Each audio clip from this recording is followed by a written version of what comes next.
Hi, this is Jen Rubin, and this is Jen Rubin's Green Room. What a week for the law and for democracy. Let me start with the Supreme Court argument on immunity. I must say I was nothing less than horrified that any justice, let alone at least four of them, were willing to stand by the proposition that the president should be immune from criminal prosecution for official conduct. And that is some conduct that as president, he commits a crime as president using the office to perpetrate a crime. You heard, if you were listening to the broadcast or have read the transcript, Ketanji Brown Jackson say, wait a minute, what are we doing here? We are making the presidency the seat of a criminal enterprise. And that's exactly what they would envision doing. When you listen to Justice Alito, Justice Gorsuch, as they say, they're writing for the ages. Well, we have a problem right now, which is the perilous state of our democracy. But they seem to be saying that, well, we really don't want presidents under criminal prosecution, the threat of criminal prosecution when they leave, because then they might not leave office. Doesn't that sound bizarre? They'll be forced to commit a coup because what they've done is illegal, and when they're out of office, they'll then be prosecuted? What kind of backwards thinking is that? What kind of insanity is that? Now, I did hear something that was encouraging, and as is often the case now, it came from Amy Coney Barrett, who said, listen, this isn't about official conduct. All this stuff trying to overthrow the government, that's private conduct. Of course you can prosecute that. Now, maybe she will prevail. Maybe with the three other women on the court, and it's no coincidence, I think, that the women have the sense of sanity here, that she will persuade the Chief Justice to come up with a very decisive ruling that does not do permanent damage to the presidency and allows this case to go forward. But I have my doubts, and I must say this is very emblematic of what happens in other countries that go the route of totalitarianism.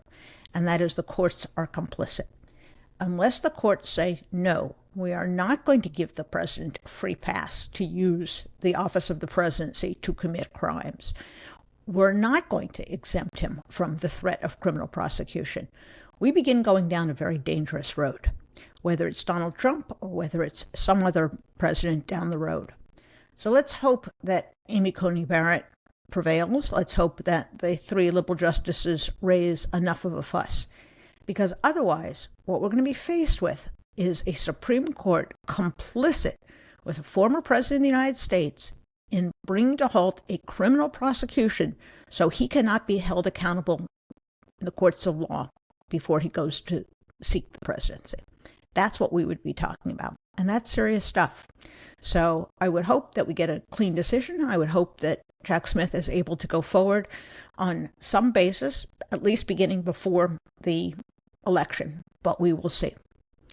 This is of a piece, of course, because earlier in the week, we heard the oral argument over the emergency abortion law. This is a federal law that says you have an obligation, hospitals that are receiving Medicare support, to treat and stabilize people. You can't simply dump them, as was the practice before in other hospitals, or kick them out. You have a duty to provide emergency care and stabilize them. You would think that when a woman comes to an emergency room needing an emergency abortion because her vital organs are shutting down, that there would be no question that that statute should apply. But not with these justices. They are clearly willing to sacrifice a woman's health because, as they put it, the unborn child is at issue. Now remember, the unborn child may have already been deceased. Remember, the unborn child may be very early in a pregnancy before a woman really has had a chance to deal with a unwanted pregnancy or a severe medical condition. But these justices don't care. Let's be clear. They are willing to sacrifice the life and health of women in order to preserve this very extreme ideology. The argument was so bad that at one point, Amy Coney Barrett got very upset. What are you talking about? What do you mean women can't be given an emergency abortion if it's necessary to save their lives or to protect a serious health calamity. But that's what these justices are. I gotta say, these people are not just extreme. A few of them are nuts, just stark raving nuts. They're out of touch, they're authoritarian, and they care not one whit about women. And we had better have at least 5 justices on that court who see things a little bit differently, who are willing to stand up for the lives and health of women, just like they're willing to stand up for democracy. But we will see, because things are not looking great this week at the Supreme Court. Well, meanwhile, in New York, we have a trial on Trump's first attempt to steal an election. That was his plot, his catch and kill scheme to keep his affairs away from the voters' eyes and get himself elected in 2016. And what we saw this week, I think we saw 2 things that were extremely important. The first was Trump's absolute refusal to abide by the gag order. He's just racking up the infractions. We have the original 10, and now we have a bunch more. And the judge is going to hear an order to show cause why he should not be held in contempt. This is really outrageous. And I must say, I'm surprised that Judge Merchan has not taken this up quicker, because Trump keeps doing it. He keeps violating the order, and he acts with impunity. And he is going to get someone injured. He's going to start some violent uprising if we don't watch it. He's going to intimidate witnesses. So what are we waiting for? Why hasn't this been dealt with? It should be, and it should be dealt with severely and firmly. And Trump should be told in no uncertain terms, you do this again, and you will be incarcerated. He's probably not going to do that the first time out. He's going to give some kind of fine. It won't be enough, but he's got to accompany it with a warning, and he's got to instruct Trump to take down the posts and the comments that are so obviously violative of the court's order and threaten witnesses and the jury. Now, the other part of the trial that was going on this week was the testimony of one David Pecker. And it really showed how strong the prosecution's case is, because he laid out the entire scheme. Donald Trump, for purposes of the campaign, wanted me to buy up these stories and shut these women up so that he could be elected president. That was essentially his argument. And frankly, in the cross-examination, the defense didn't lay a finger on him. So the question now becomes, okay, there was this scheme.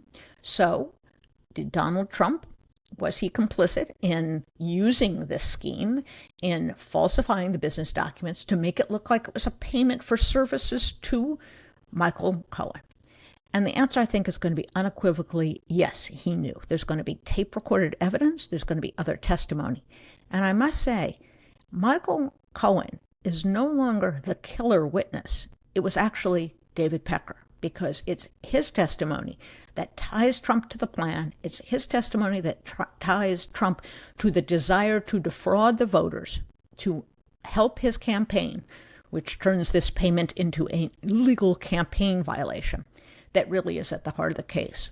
So I think the case is going extremely well for Bragg.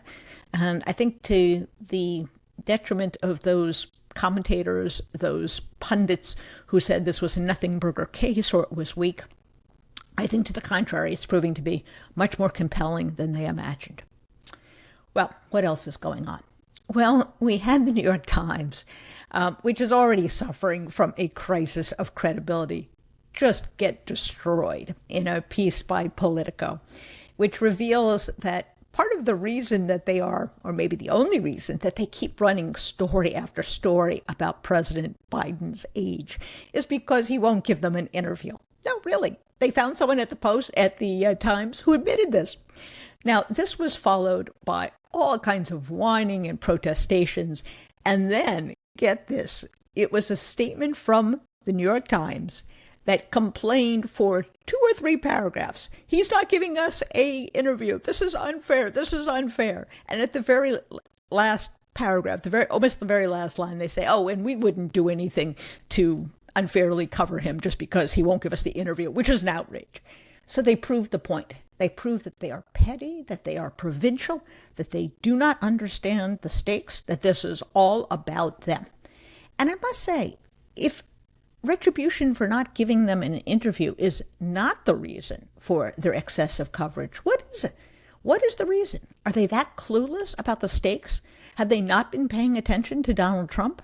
Do they simply cover it as if it were just a horse race and no one gets a look at the substance of the campaign? It's simply a back and forth. This guy has this deficit. This guy has this advantage. Is that what they're really about?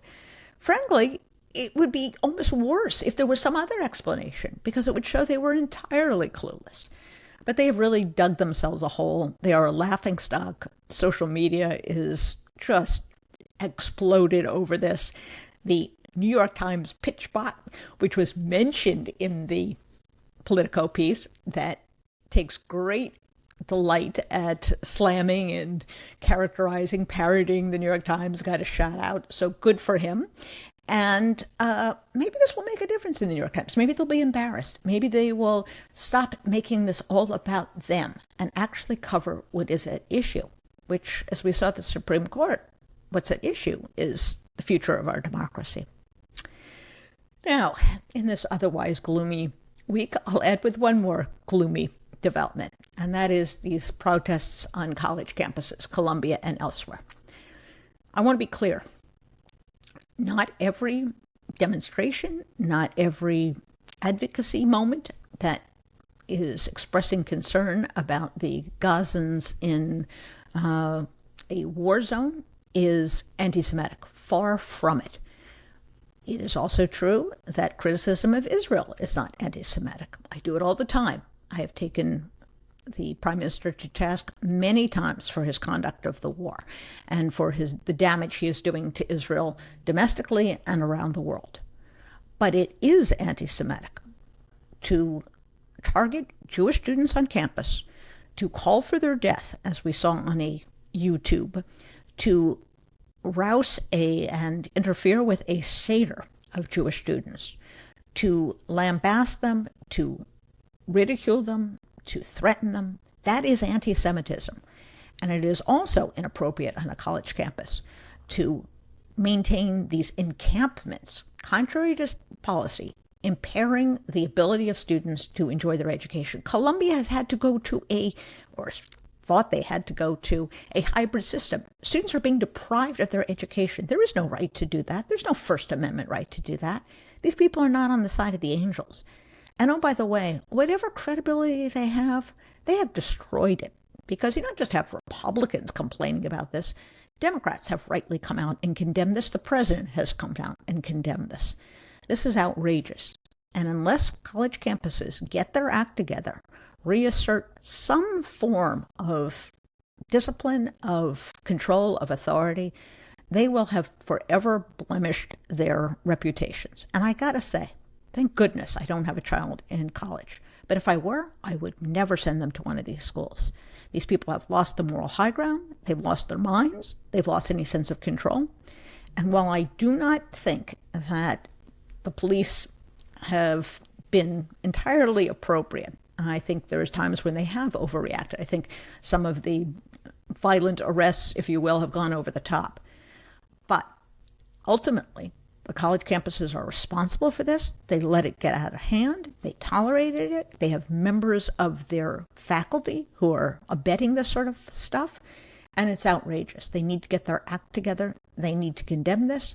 And they need, frankly, to make clear that when people violate others' access to an educational opportunity, you don't belong on that campus. You will be expelled. And the faculty who are responsible will be held to account. So peaceful protest, yes. Criticism of Israel, yes. But not encampments, not violent threats, not anti-Semitism. And if they can't tell the difference, then they're in a very bad spot. So it hasn't been a cheery week this week by and large, but do remember, many, if not all of these problems, the Supreme Court, college campuses, our international standing, are solved largely if President Biden is reelected. Everything is monumentally worse and dangerous if he is not. And so that should stimulate you to put on your walking shoes, get out there, volunteer for campaigns, volunteer for causes that promote democracy. Make sure you vote, make sure others vote, make sure others are registered to vote.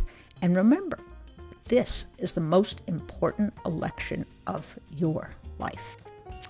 So if you enjoyed this and you enjoy our other programs, please tell your friends. They can click right there, they can subscribe, they can follow us on YouTube, Spotify, Apple Podcasts, or wherever they get their podcasts. Bye-bye.